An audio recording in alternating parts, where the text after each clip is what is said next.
Ja, goeiemôre ook van my kant af. Is lekker om julle almal hier te kan sien. En my naam is Jaco en ek is deel van die bedieningsspan hier by Dr. Dio George saam met Mariet. En ons is baie opgewonde. Lekker dag vandag, lekker weer. Ek sien die res van die week gaan ook lekker wees. Nou soos Arnou gesê het, ons is hierdie jaar besig met 'n tema His Glory, Our Story. Dit wat hy bereik het, word ons storie en ons word deel van sy storie. En ons gaan grootendeels deur die boek Hebreërs gaan ons induik en gaan ons deurwerk deur die jaar. Net so ter inleiding. Kom ek begin vandag so deur te sê, wat is nuus? Wat is nuus? Wat is die nuus? Het jy al mooi daaraan gedink, waaruit bestaan nuus?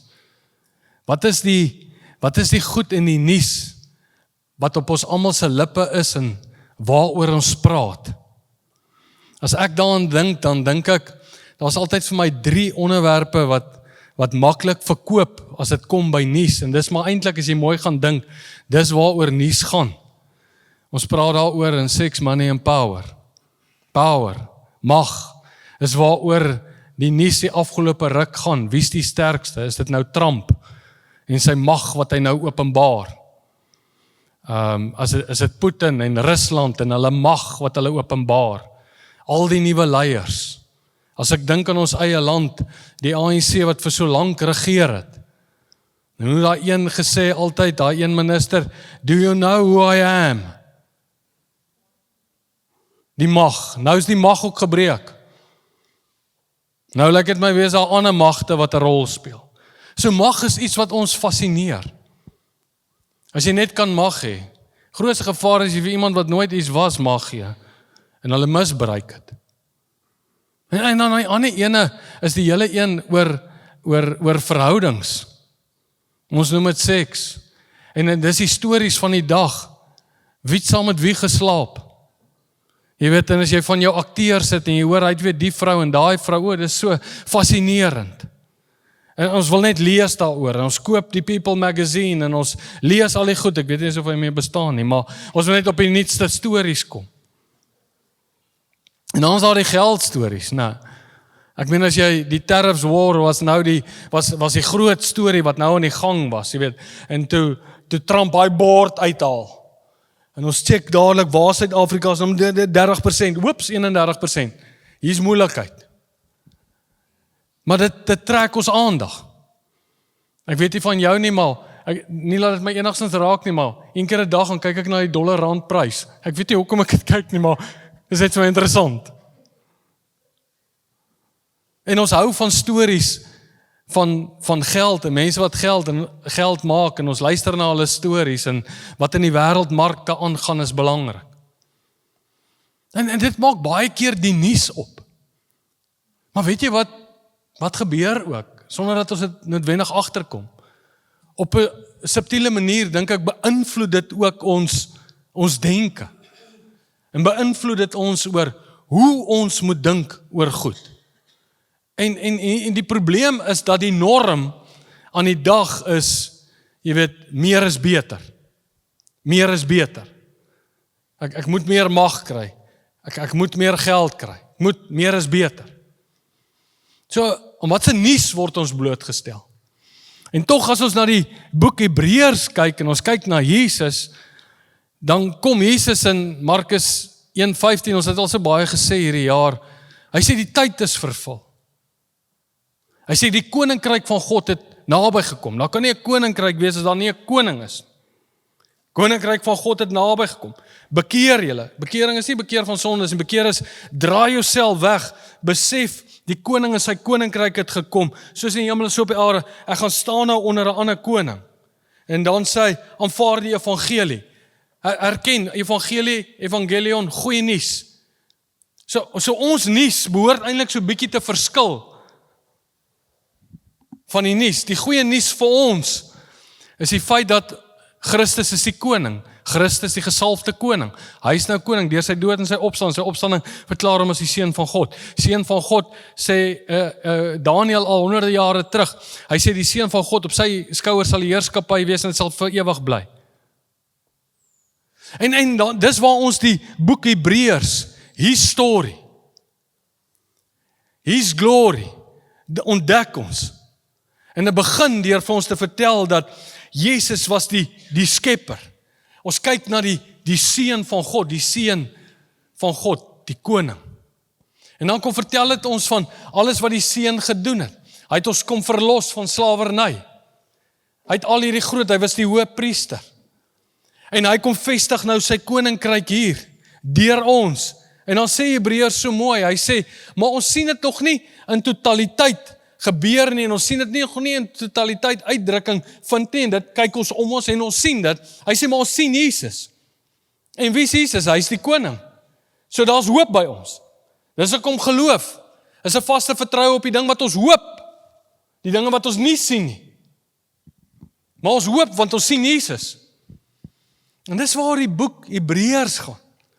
En dan onthou nou net een ding, Hebreërs was 'n brief wat geskryf was. Dit was eers honderde jare later wat hoofstukke en verse ingestel is.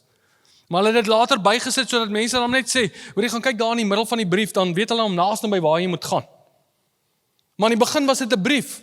En dan skryf die Hebreërs skrywer oor wie Jesus nou is, wat hy alles vir ons kom doen het, hoe ons ingesluit is in hierdie prentjie, en dan sluit hy die brief af.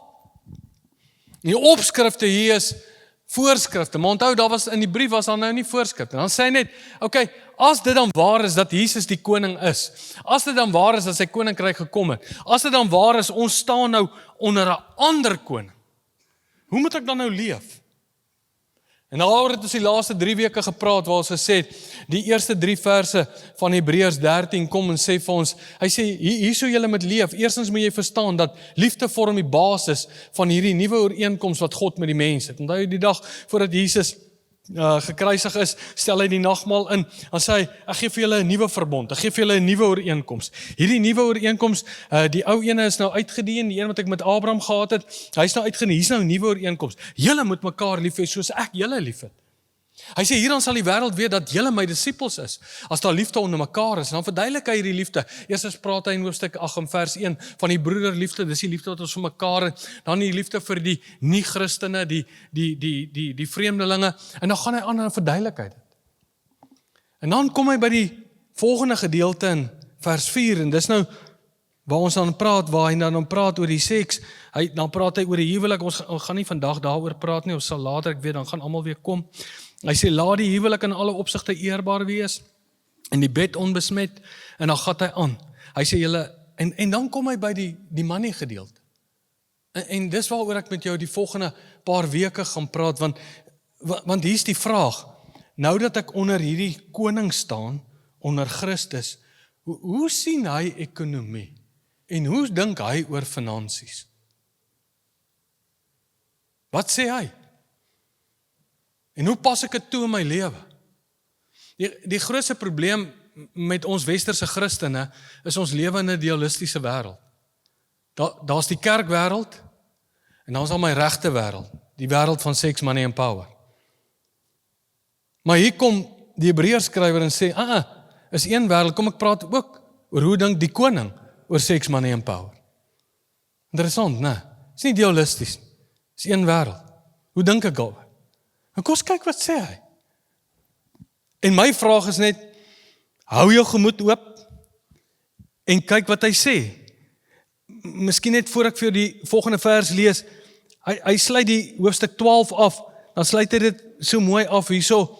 Hy sê, jy moet nou onthou, wat jy moet onthou, daarom, onthou, omdat ons dan 'n onwankelbare koninkryk ontvang het.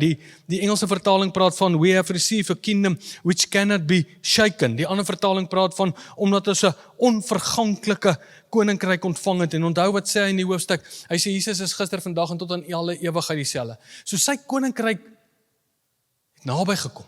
Die koning is hier. En ek staan onder die koning. Hoe dink die koning? Nou sê hy, vers 5, julle gedrag moet vry wees van geldgierigheid.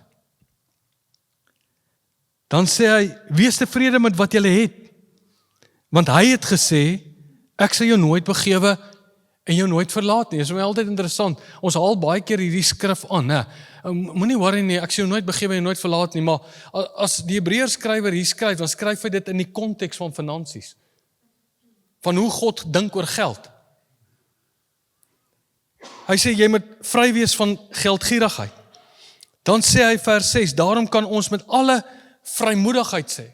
Onthou jy, hoofstuk 4 het gesê, ons kan met vrymoedigheid ingaan na die troonkamer van God, sienlik en onsienlik. Hier sê hy weer, daarom kom ons met alle vrymoedigheid, kan ons sê, die Here is vir my 'n helper, en ek sal nie vrees nie, want want wat sal 'n mens aan my kan doen? So, hy sê, julle moet vry wees van geldgierigheid, van gierigheid. Wat is gierigheid? Jesus kom, en dan praat hy in die evangelies baie oor gierigheid. Hierdie een ou beskryf het so, Jesus het dit eenvoudig gepraat oor die 4 evangelies oor gierigheid. Hy het gesê, gierigheid is wanneer jy word deel van jou lewe, wanneer jy die waarde van jou lewe meet aan dit wat jy besit. Die waarde van jou lewe aan dit wat jy besit. Gierigheid. Hebsug.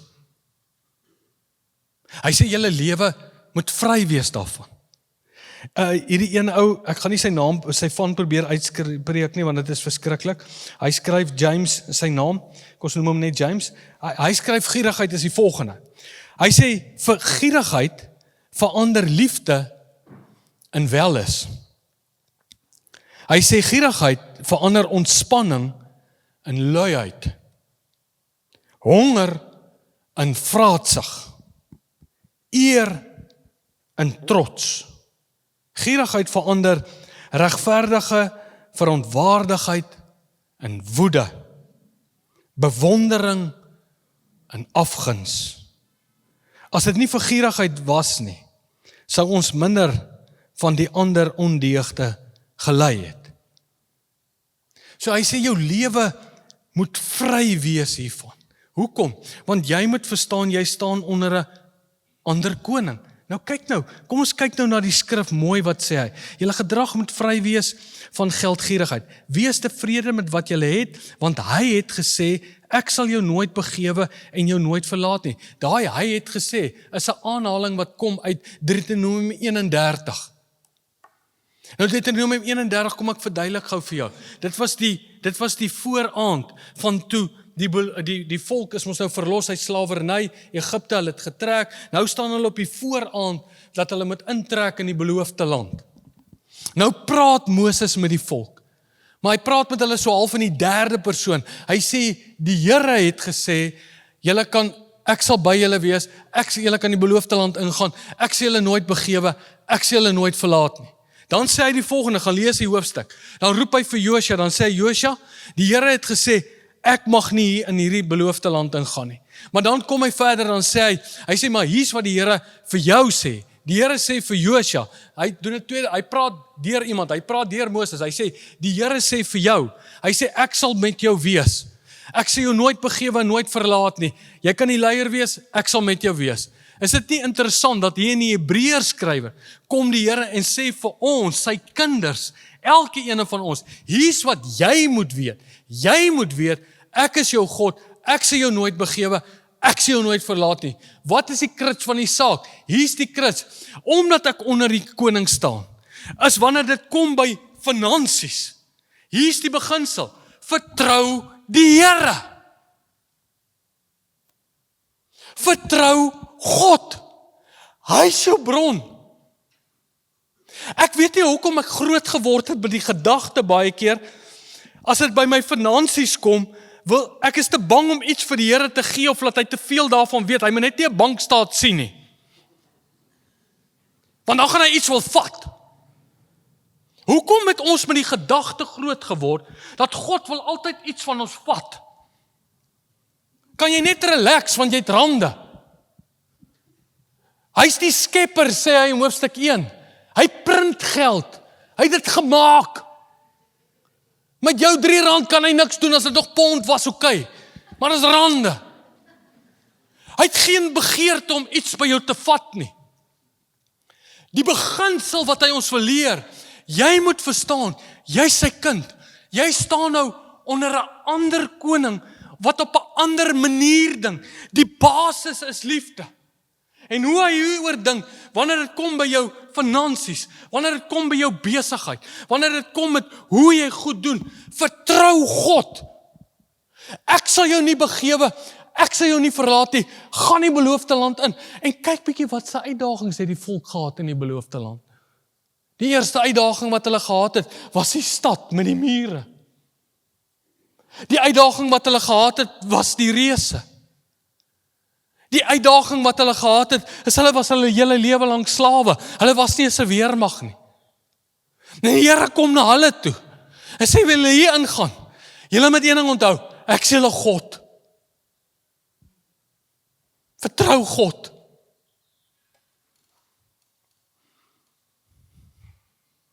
En nou kom ons dink, ons God lei aan 'n skaarsheidmentaliteit, en hy gaan nou net vir my, hy gee nie vir my brood nie, net 'n snytjie. En hange van jou size bepaal die dikte van die snytjie. Hoekom dink ons so oor God?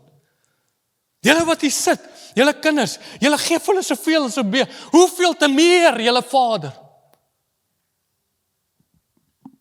So wanneer dit kom by ons geld, hoekom is ons bang om God te vertrou? Hierdie gedeelte sê, hy sê, ek sal jou nooit begewe en jou nooit verlaat nie. Daarom kan ons met alle vrymoedigheid sê, die Here is vir my 'n helper. Aanhaling, Psalm 118, vers 6. Maar weet jy, interessant, as jy gaan lees in Psalm 118 vanaf vers 5, dan begin hy eers, Dawid begin eers so, hy sê die grootste moeilikheid van sy lewe, maar dan begin hy in vers 5 eers, die Here is vir my. Vers 6 sê hy eers weer, die Here is vir my, hy is my helper. Maar hy begin eers deur te sê, die Here is vir my. Want hier is wat jy vandag moet verstaan, toe jy onder die koning kom staan het, is God vir jou. Wanneer dit by jou finansies kom, hy's vir jou. Hy wil jou help in hierdie woeka wêreld met al sy uitdagings, die veranderlikes wat groot is, al die mag, al die goed wat aan die gang is. Hy wil jou help. Hoekom dink ons hy wil nie? Hoekom dink ons altyd hy steun my? Die Here is vir my.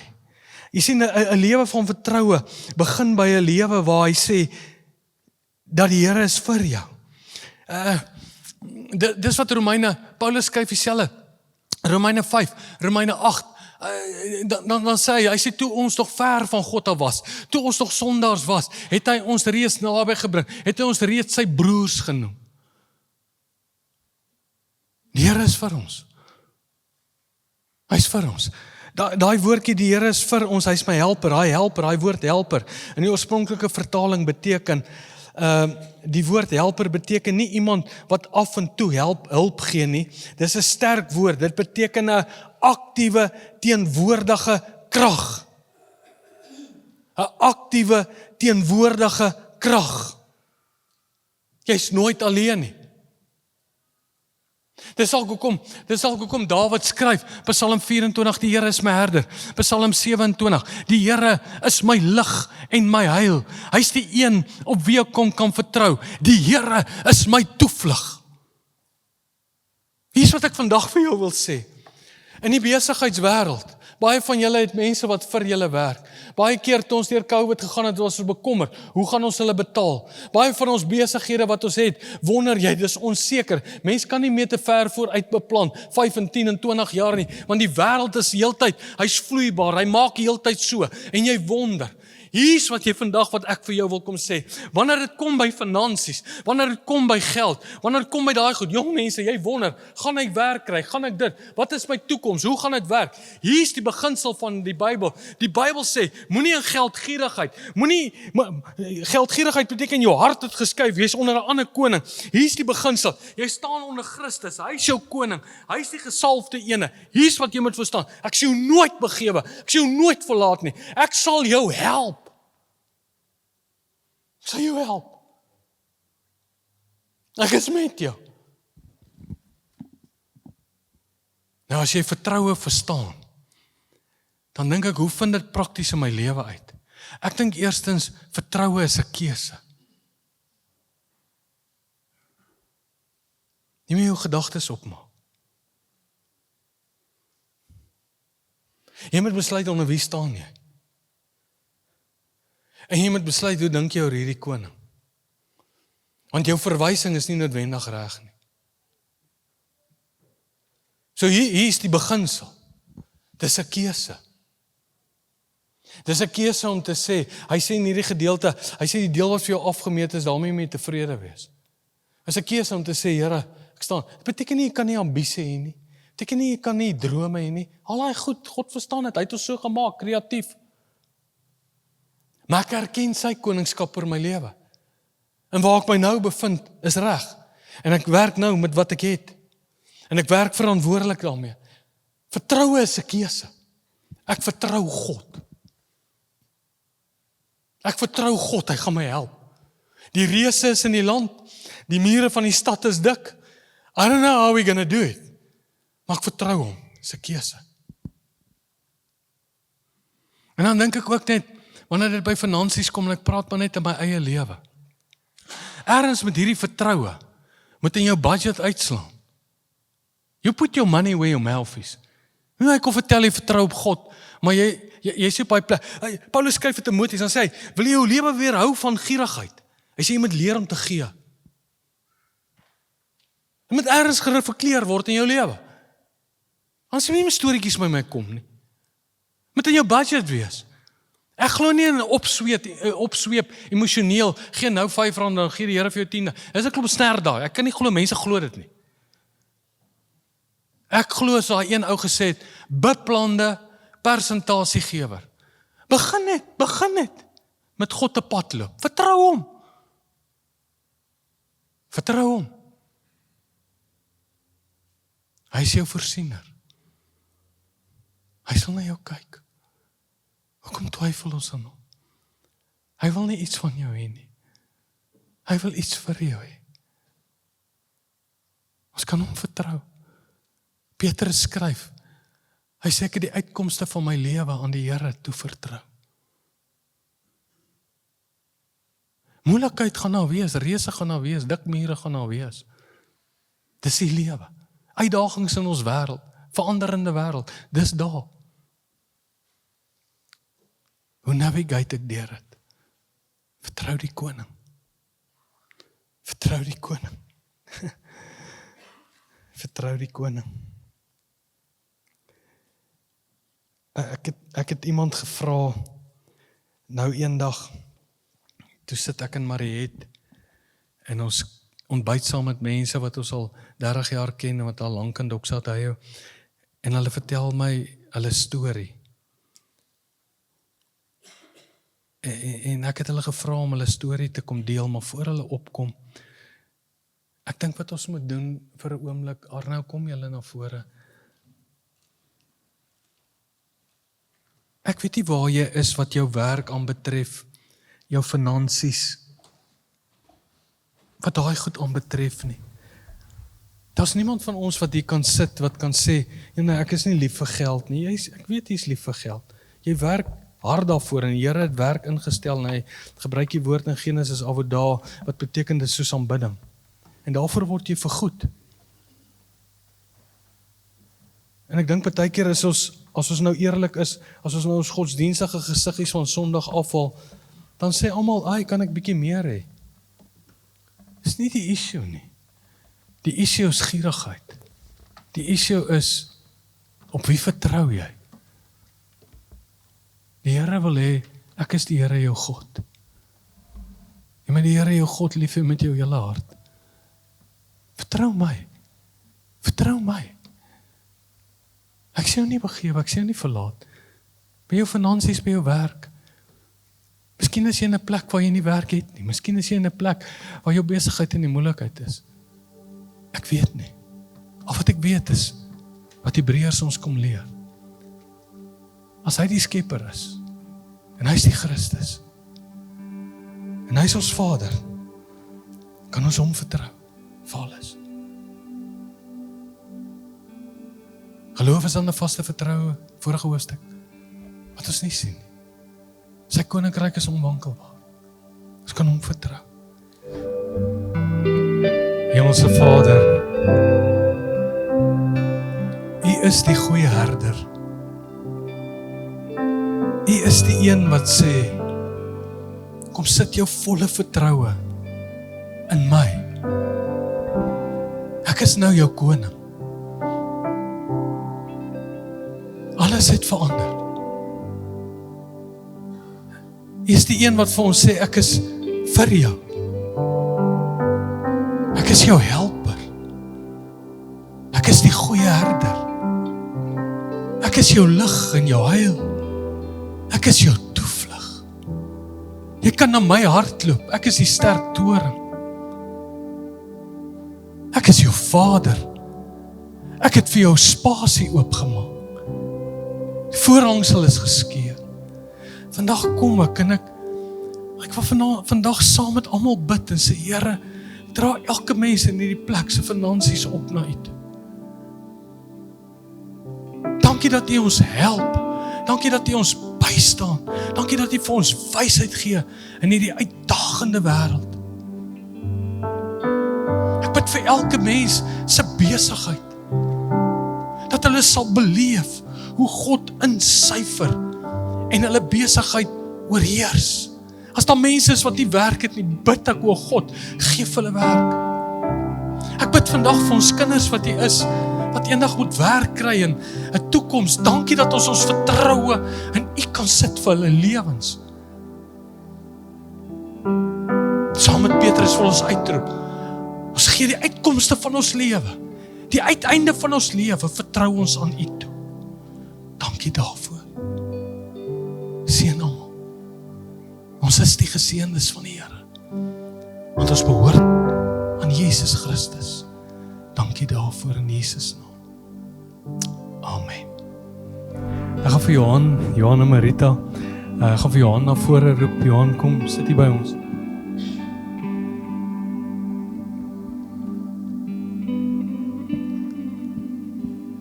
Nou soos ek sê, een oggend toe eet ons ontbyt daar by Deacon House.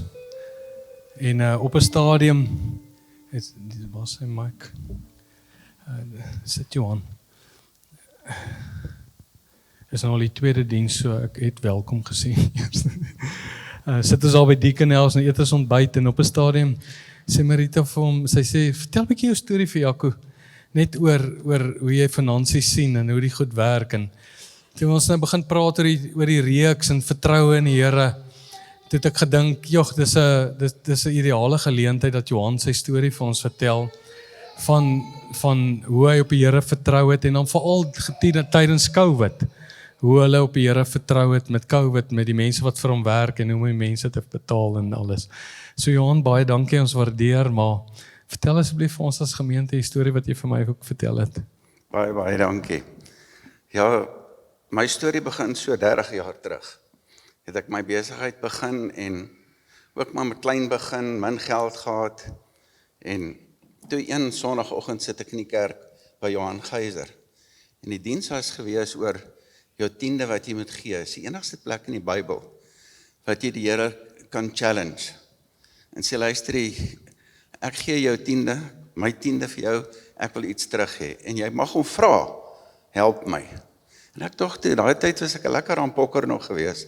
Ek het nog in die casinos rond gegamble en sulke goed. Dog ek kry nie sulke geleenthede casino nie. Kan nie eens maar daai odds gee nie. Toe sê ek nee, maar dan gaan ek dit doen. Nou het ek my eie besigheid en eintlik is by die einde van die finansiële jaar kan 'n mens nou uitwerk wat gaan jou 10de wees en sulke goed en ek besluit toe nee wat ek gaan gamble. Ek gaan vir elke 100,000 rand omset wat ek doen, gaan ek 1,000 rand vir die kerk gee. My vrou sê altyd, ek moenie sê ek gee dit vir die kerk, ek gee dit vir die Here. En ek begin dit toe doen.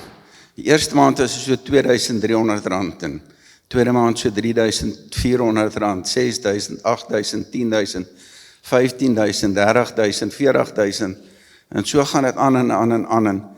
En nader en dan dink ek, maar ek gee nou baie geld. Wat doen hulle met my geld? Jy weet, wat doen hulle met my geld? Maar tog sien my geld nie, dis die Here se geld. Tot ek een oggend toe luister ek 'n preek van Ray McCauley. Toe sê hy, as jy gee met die regte gesindheid en hulle misbruik die finansies, gaan hulle rekenskap gee daarvoor.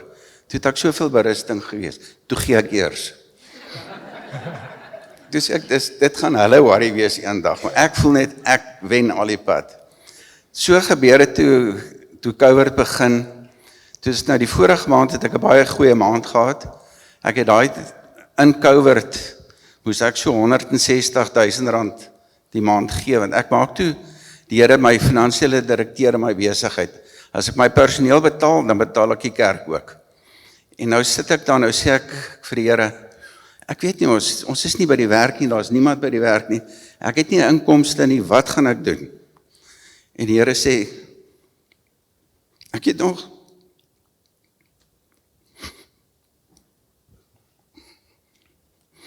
jou nog nooit vergewe nie, ek het jou nog nooit verlaat nie, ek het nog altyd by jou gestaan, moenie bang wees nie. En ek sê vir my sekretaresse, betaal die kerk, betaal al die personeel. En 2 weke daarna, toe maak hulle oop vir essential werkers. Toe kon ons nou staal verkoop en ek is die enigste staalmaatskappy wat oop is. Julle sal my nie glo nie, daai jaar, daai volgende maand het ek 'n rekordmaand. Net alle eer vir die Here. Moenie bang wees nie. Gee, jy mag hom beproef. Jy mag. En hy sal vir jou sorg. Dit gaan nie altyd oor geld nie. In besigheid, julle almal weet, daar is klomp skelms. Een van jou grootste uitgawes is prokureurskostes. My budget vir prokureurs is R20,000 'n jaar en ek gebruik dit nie eers nie. So waarsku die Here my vir mense wat ek nie moet besigheid mee doen nie. Dinge wat deure wat vir my oopgemaak word, wat ek nie kan glo dat ek staal kry teen ouens wat miljoene rande se staal koop, en koop ek maar klein bietjie, maar kry dieselfde pryse as hulle. En in ons game is dit well bought is 3/4 sold. So as jy reg aankoop, kan jy maklik verkoop. En deure word net vir my oopgemaak elke dag. En dan gee net alle eer vir die Here.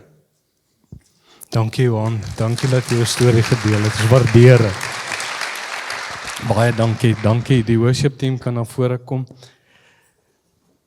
Ja, en so is daar so baie van julle wat stories het. En ek wil jou net vandag kom uitdaag wat Hebreërs vir ons sê. Vertrou op die Here. Hy is jou helper, hoor. Hy is jou helper.